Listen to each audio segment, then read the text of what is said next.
एक लड़की थी। कुदरत ने उसे खूबसूरती देने में कोई कमी न की थी। अपने माता पिता की इकलौती जान थी वह। पढ़ाई करने के साथ साथ उसे चित्रकारी करना बहुत पसंद था। प्रकृति के सुंदर सुंदर दृश्यों को बड़ी ही बारीकी से अपने चित्रों में उतार लेती थी। अपने हुनर के चलते नन्ही उम्र में ही वह कई प्रतियोगिताओं की विजेता भी बनी। उसकी इस कला से बड़े बड़े लोग भी प्रभावित हुए बिना ना रहते। उन दिनों वह 8वीं क्लास में थी। उसके जीवन का 13वां वसंत चल रहा था। चारों तरफ खेतों में सरसों के पीले पीले फूल खिले हुए थे। इन्हीं खेतों के बीच में उसका स्कूल था। एक दिन वह क्लास में बैठकर एकाग्रता से कुछ याद कर रही थी कि तभी प्रधानाध्यापक अंदर आए। उनके साथ एक लड़का भी था। सब विद्यार्थी उन्हें देख उठ खड़े हुए। उन्होंने सबको बैठने के लिए कहा और साथ ही अपने साथ आए उस लड़के के बारे में बताया, जो लगभग 15 साल का, दिखने में सांवला, पर चेहरे पर बहुत तेज था।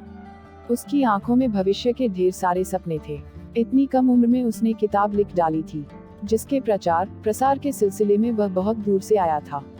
फिर उसने अपनी लिखी अच्छी अच्छी कहानियां सुनाई, जिसे सुनकर सब गदगद हो गए। उसने सब बच्चों से जीवन में खूब मेहनत और लगन से पढ़ने, लिखने और कुछ बनकर दिखाने की बात कही। सुनकर सबने खुशी खुशी उसकी लिखी हुई किताब को खरीदा।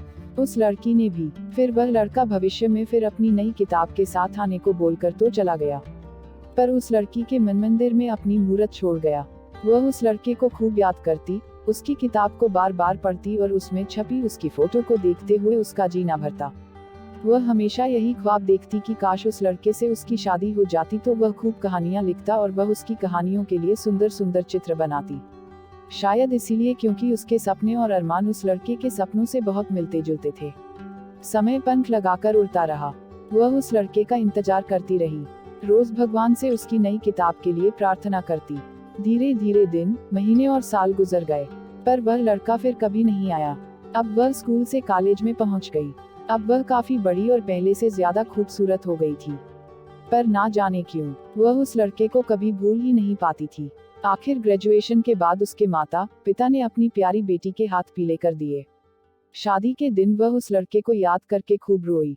कुछ महीने के बाद ही उसका पति उसे लेकर मुंबई चला गया, जहां उसने आगे पढ़ने की इच्छा जाहिर की तो उसके पति ने खुशी खुशी वहां के कॉलेज में उसका दाखिला करवा दिया। फिर एक दिन कुछ ऐसा हुआ जिसकी उसने कल्पना तक नहीं की थी। वही लड़का जिसके ख्वाबों और ख्यालों में वह हमेशा खोई रहती थी, आज कई सालों के बाद वही उसकी नजरों के सामने था। पता चला कि वह अपनी नई किताब के प्रमोशन के सिलसिले में कॉलेज आया था। वह देखती ही रह गई। वो पहले से भी ज्यादा स्मार्ट और हैंडसम दिख रहा था, लेकिन चाहकर भी उससे बात ना कर सकी। बस उसे जी भर के देख लेना चाहती थी। पर इस बार वह अपनी किताब खुद लेकर नहीं आया, बल्कि सबको ऑनलाइन खरीदने के लिए कहकर चला गया था। बगैर उससे मिले वह एक बार फिर उसकी नजरों से दूर जा चुका था। उसने भी एक किताब मंगवाई। यह किताब खुद उस लड़के की प्रेम कहानी थी, जिसे पढ़कर उसकी आंखें भर आईं। पढ़कर अब वह उस लड़के से मिलना और उस लड़की को देखना चाहती थी जिसे वह बेपनाह जान से भी ज्यादा प्यार करता था।